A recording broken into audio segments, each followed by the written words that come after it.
சுவாமியே சரணம் ஐயப்பா. அகிலாண்ட கோடி பிரம்மாண்ட நாயகனே சரணம் ஐயப்பா. சுவாமியே சரணம் ஐயப்பா. இன்னைக்கு ஐயப்பனை பத்தி தாங்க நான் பேச போறேன். என்னன்னா, ஐயப்பனால் பிறந்தவை எவனும் தோற்றதா சரித்திரமே இல்லைங்க. ஐயப்பன் பிறந்தநாள் எவனும் தோற்ற சரித்திரமே இல்லை. அது ஏன் சொல்றேன்னா, நிறைய விஷயங்கள் இருக்கு, புரிந்தவளுக்கு புரியும். ஏன்னா ஐயப்பன் அவனை யாவை எவன் ஒருத்தன் தினமும் துதித்து அவன் நாமத்தை எவன் ஜபிக்கிறானோ அவனுக்கு என்றுமே வெற்றிதான். சரணம் விழித்தால் மரணம் இல்லை, சாஸ்தா நாமம் அது அருளின் எல்லை. இது உண்மையான வார்த்தைங்க. இன்னைக்கு உண்மையை நிரூபிச்சிருக்கார் ஐயப்பன். நான் எங்கு சென்றாலும் ஐயப்பனே, என் உயிரில் கலந்து நாவில் பொருளும் என் ஐயப்ப தேவா, உடல் பொருள் ஆக்கும் அனைத்தும் என் ஐயப்பனே, சருமமும் அவனே சகலமும் அவனே.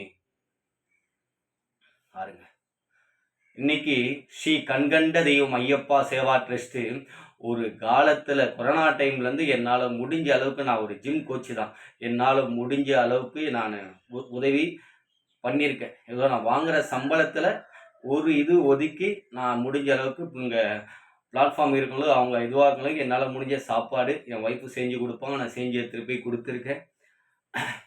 நான் என்னால் முடிஞ்ச அளவுக்கு செஞ்சுருக்கேன்.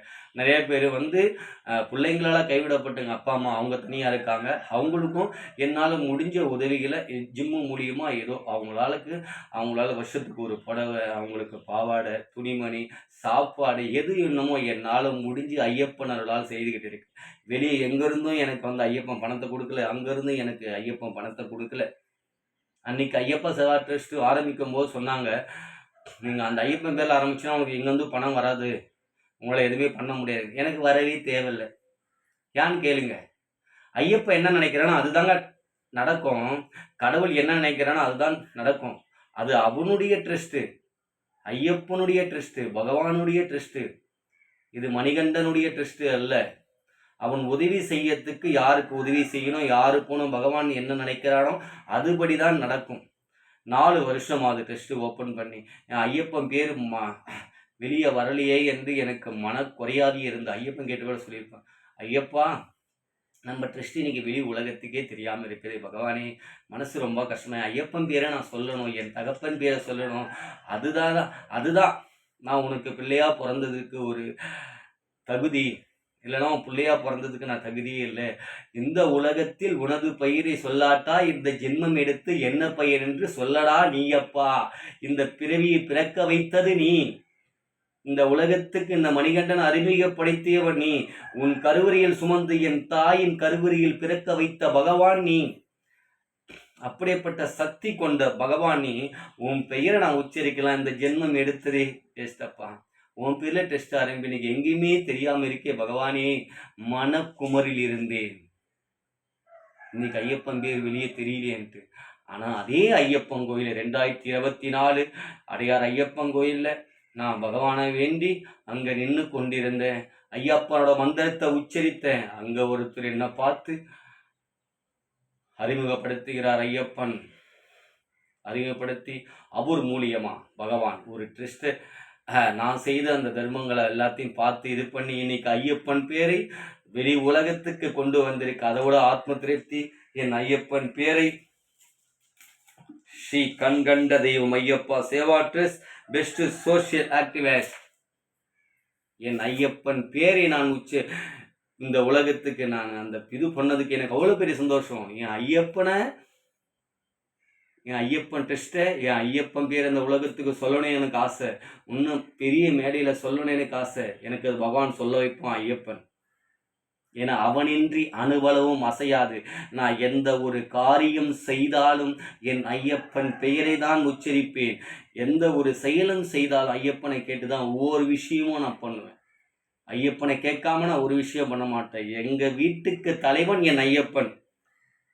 அவர் என்ன சொல்றாரோ அதுதான் கேட்பேன். நம்பியவர்களுக்கு கடவுள், நம்பாதவங்களுக்கு கடவுள் கிடையாது. என் ஐயப்பனை உயிரா நினைச்சேன், அவர் உயிரா என்ன தெரிவிச்சுட்டார். ஐயப்பனை உயிரா நினைச்சேன், அந்த உயிர் எங்கே போய் நிற்க வச்சுக்கிது பாருங்க. நான் எந்த ஒரு பலனுமே இருப்பேன், யாரை நம்பியும் நான் இல்லை, என் ஐயப்பன் ஒருவனே அவன். நான் எந்த சொத்து சுகம் எதுவுமே என் பொண்டாட்டி பிள்ளைகளுக்கு நான் சேர்த்து வைக்கல. நான் சேர்த்து வைத்த மிகப்பெரிய சொத்து நிற்கிறார் பாருங்க, 18ஆம் படி தேவன், உலகத்துக்கே காத்து நிற்கும் பகவான் ஐயப்பன். நான் சேர்த்து வைச்ச சொத்து மிகப்பெரிய சொத்து, அதுதான்.